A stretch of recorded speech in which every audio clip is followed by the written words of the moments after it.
नमस्कार, नमस्ते।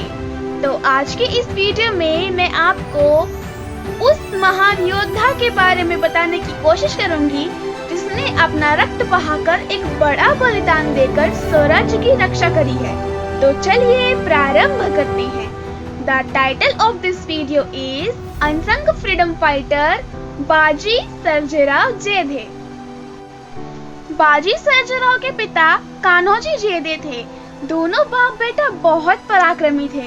इन दोनों का स्वराज्य में एक बहुत महत्वपूर्ण बलिदान रहा है। शुरू में कान्होजी शाहजी राजे के साथ आदिल शाही की सेवा में थे, परंतु 1648 में जब आदिल शाह ने शाहजी राजे और उनके साथ कान्होजी को कैद कर लिया था, तब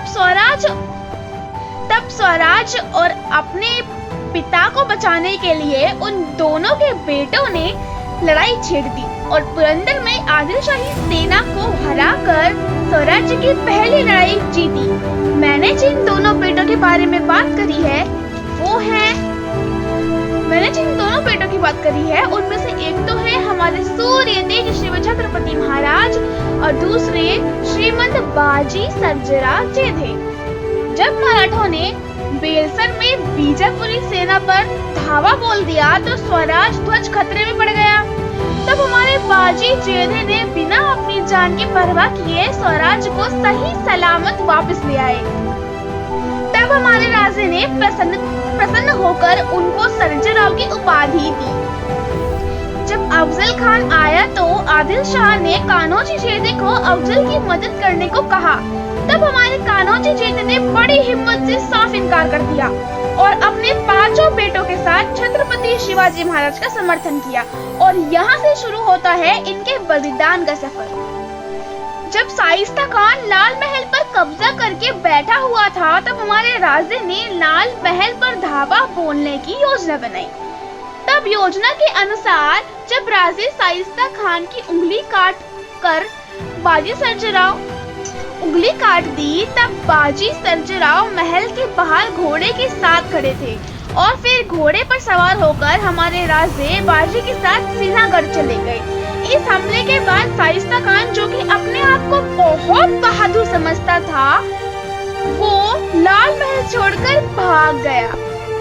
1676 में छत्रपति शिवाजी महाराज ने दक्षिण भारत के क्षेत्र को जीतने के लिए एक अभियान चलाया। इस अभियान का एक महत्वपूर्ण युद्ध कर्नाटक के येलबुर्गा गांव में हुआ। मराठों ने बीजापुरी सेना को चारों ओर से घेरकर नष्ट कर दिया।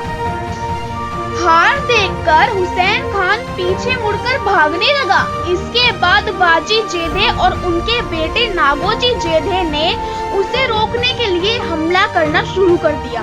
यहाँ पर नागोजी जेधे ने बहुत पराक्रम दिखाया, परंतु इसके बाद हुसैन खान द्वारा मारा गया बाण नागोजी के माथे में घुस गया और उनकी ठोड़ी से बाहर निकल गया।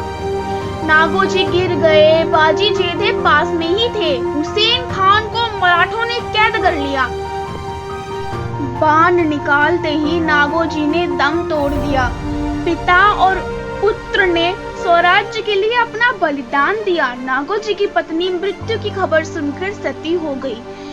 सर्जेराव का परिवार बिखर गया, लेकिन सर्जेराव ने हार नहीं मानी और स्वराज्य के लिए बलिदान देते रहे। मुगलों द्वारा छीना गया रोहिड़ा किले को बाजी सर्जेराव ने जीतकर स्वराज्य में फिर से शामिल कर लिया। शाहजी राजे से लेकर छत्रपति राजाराम महाराज तक जेधे परिवार की 3 पीढ़ियों ने स्वराज्य के लिए अपना असीम बलिदान दिया है। दोस्तों, इन महान वीरों की कहानी को भर के शेयर करना ताकि हमारी भारत की प्रजा तक इनका बलिदान पहुंच सके। धन्यवाद।